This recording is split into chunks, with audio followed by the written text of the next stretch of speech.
as we all know, it is about to be 2025. It's December 22nd, 2024 flew by, and I think it's important to always look at like the energy and the numerology and the transits and everything of what's forthcoming. That's important on my journey. So let's dive into what 2025 energetically is going to be. For everyone. So just recap, 2024 was an 8 year, and 8 represented abundance, power, transformation, and it was like taking ownership over your goals, going after your goals, manifesting and creating a foundation for like your business and tangible things that you wanted to achieve. And it helped create like a strong foundation for material things, but also find a balance between the material and spiritual pursuits. And so 2024 was about empowerment. A lot of us experienced moments that forced us to be strong and step into a leadership like role, even if that's not something that we were normally used to. We had to reclaim our own personal power, even if that meant like setting boundaries or ending relationships or, you know, certain things that you might have been comfortable with having in your life, and now you had to step into a role to find your voice and release that, set a boundary, stand up for yourself, say that you want something more or whatever. That's something that would have empowered you. Also, 2024 was a year for financial growth. A lot of opportunities for financial expansion could have been presented to you in this year. Now, whether you took advantage of them or not, that's not for me to tell. That is all on you. It's different for everyone, but the energy was there nonetheless. Also, 2024 highlighted the areas where we might need to refine our money habits, our mindset with money and how we think about money. Are you stuck in scarcity mindset? Is that how you've been living your whole life? Did 2024 make that clear to you and you're like, man, like I could be doing so much more. Like I don't have to live like this. I can do this. You know, that could have been part of it as well. Also, there were lessons in balance. So challenges coming up with like work, relationships, self-care. You might have been kind of overwhelmed doing things and you had to find a routine, a system for you. I know for me, 2024 was the year that I was like, bitch, get your shit together and get a system, get organized, get structure, build a really strong foundation for your business and for yourself on a personal level so that it can expand into your business. It can expand into my 9 to 5 like career. It can expand into my regular daily habits. Like that's very, very important. And that was a major theme for me for most of the year. And it still actually is. Like I'm not letting that go. That's something I'm gonna keep building on. Here's a couple of journal prompts to wrap up 2024. What did I learn about my personal power and leadership this year? How did I grow financially? And what areas of my life felt out of balance? And how can I realign moving forward? Also, just take some time to reflect on 2024. What were some of your favorite memories, your favorite experiences? What are you appreciative of? What are you grateful of? What were some of the things that you were able to check off of your bucket list that you're proud of, some of your accomplishments? What are some areas that you could grow in or you think you want to do better? Where would you like to focus your energy more in 2025? But like, reflection's not all about bad, right? 2024, I'm sure, was also full of great memories, great experiences, some things that you did well. So it's not all about like 2024, what do I need to do better in 2025? Sure, life is about evolving and growing and always showing up as a better version of you, but also take some time to embrace where you are, love yourself, accept where you are, and take some time to show love for the great things that have happened. We can't just fast forward through those things. We need to give love to those things that give us love as well. So, going into 2025, I need some chapstick. Hold on. I feel like Napoleon.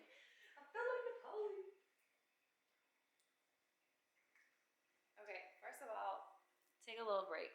Look at this cute ass lip gloss. Well, let me put the top back on.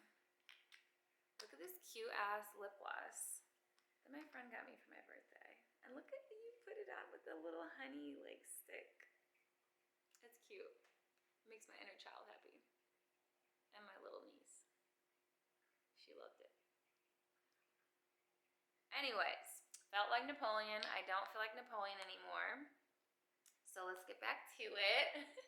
2025, the numerology is a 9-year. 9 represents completion, release, wisdom. It's the final number before we reach 10 to completion. It symbolizes endings and transitions and preparing for a new cycle. That cycle being 2026. So this might be the last year for us to like really solidify some things or go through some shit before we reach the end of this cycle. And 2026 is going to be like, we made it. I'm basking in everything I worked my ass off for. Energetically, changing my habits, making sure I show up as the person I want to show up as, and I want to be treated as, like all of those things. Let's see if 2026 will be the year of that. Anyways, back to 2025. Let's not jump ahead too far. 2025 is the year of letting go. It's the year of releasing what no longer serves you. Old habits, limiting beliefs, unaligned relationships, friendships, jobs. If you live somewhere that doesn't feel good to you, peace, surrender, cut that. It's time to cut it, okay? Embrace the idea that endings are necessary for new beginnings. Also, spiritual growth is important. It should always be important. But 9 is deeply spiritual. It's a number that encourages self-reflection and the connection to your intuition and alignment with higher wisdom. And you can incorporate like meditation, journaling, breath work, even just getting up and just like moving your body, those types of things for yourself to connect with your inner self. It doesn't always have to be super duper serious, just meditate in silence. Like if singing brings you joy to your soul, spend 5 minutes every morning singing good morning to yourself or something. I don't know. Dance, put on your favorite song for 5 minutes in the morning before you start your day. 10 minutes. How about like 11 or something? 11 at minimum, I would say. 11's a good number. But just do something that makes you feel good. It doesn't have to be always so serious and dry, unless that's what you like. Sometimes meditating is hard for me, even though I do like to try to do that sometimes, but that can look different. You can go for a hike. Active meditation is a real thing as well. It doesn't just have to be home. But if that works for you, that works for you. That works for me sometimes, not all the time. Anyways, I digress. So it's also a year for completion and closure. Projects, situations, relationships, experiences, chapters that began in previous years just may come to a natural close and halt, stop.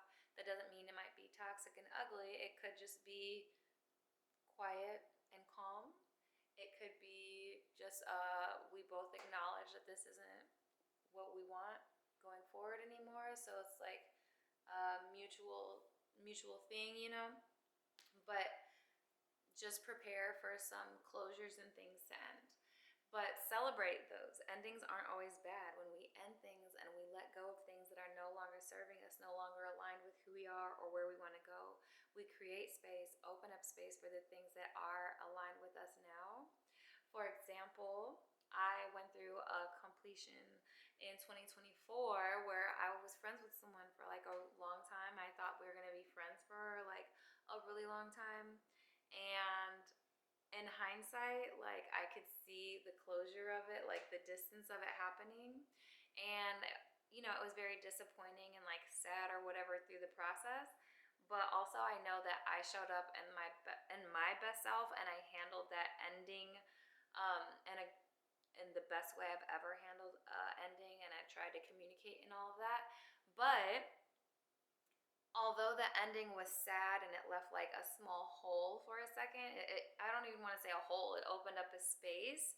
It created space for so much more to come in, things that I've been wanting to come in, aligned things, aligned love and relationships, and aligned community, and just a lot more than I was getting before. So although it was sad to let that go, I appreciate and embrace that chapter of that experience, everything I've learned, the memories made, and everything.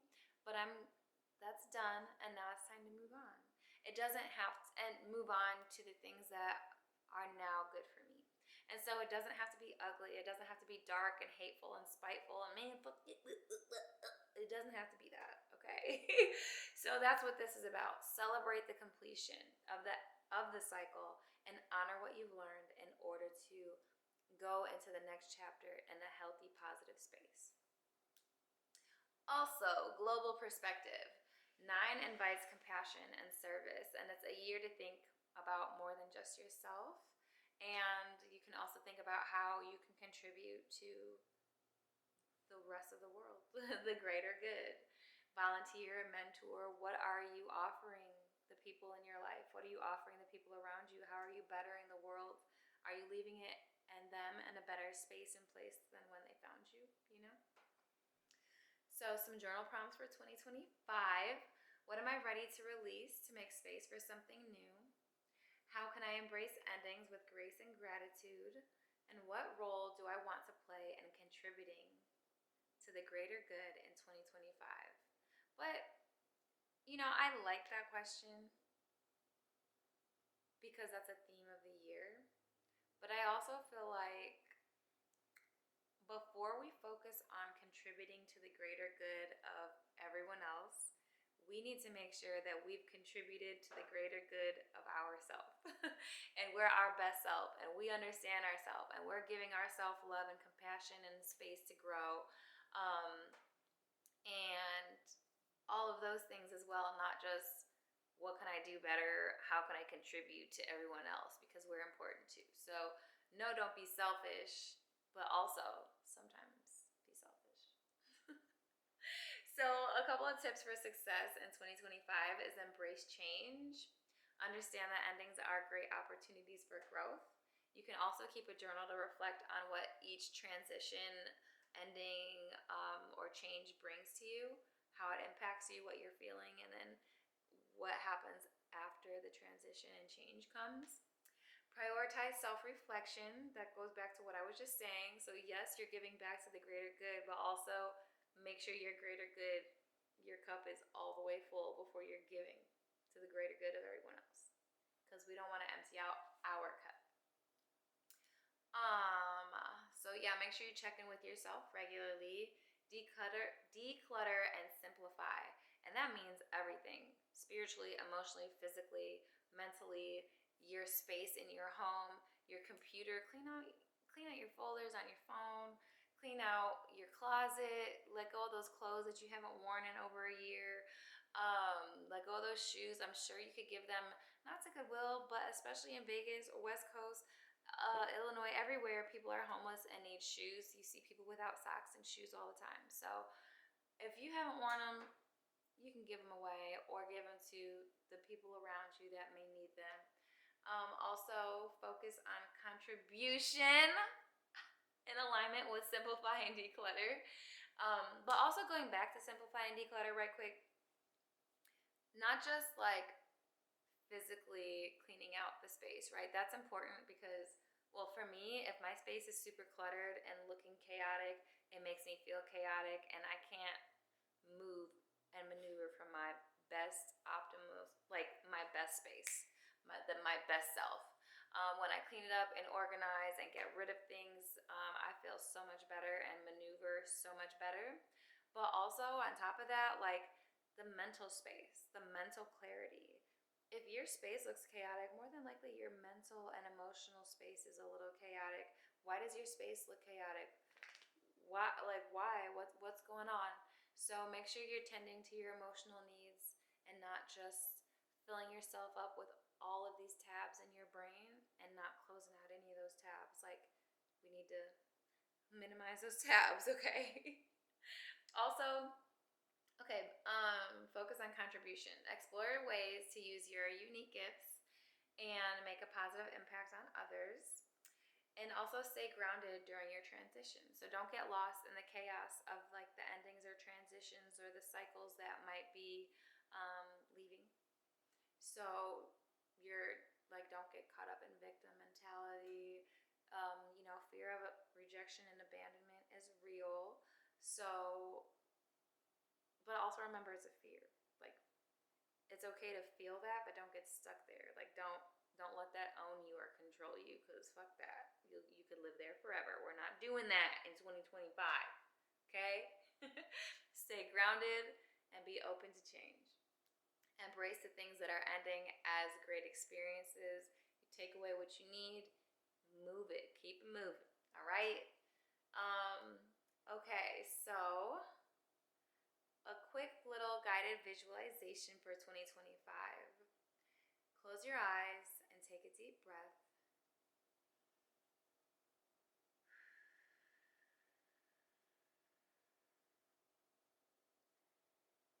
Imagine yourself at the end of 2025.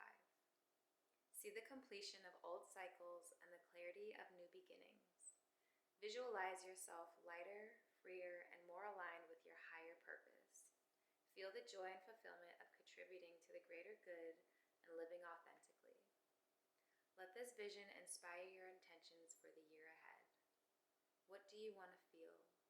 How do you want to show up? How do you want people to receive you? What priorities are you choosing to put your energy into in 2025? And then a couple of journal prompts. What new beginnings am I preparing for as I enter into 2025?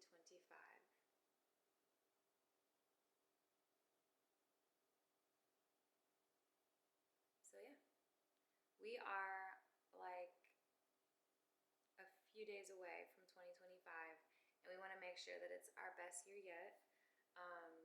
2024 could have been pretty heavy for people. Everything's different for everyone, but just remember, like, life is a journey. Everything is a journey. Everything's a cycle. It's not meant to be perfect. It's not meant to be forever. Nothing lasts forever. Nothing lives forever. So just enjoy the experience while you're in it, while you have it. Maximize that experience while you have it. And then when it no longer feels aligned and it's time for it to end and close out, accept that and let it end like graciously rather than in an unhealthy, toxic, resistant, filled, challenging way, because that doesn't feel good. But that's all I have to say about that. So happy new year, happy holidays, and cheers to a new 2025.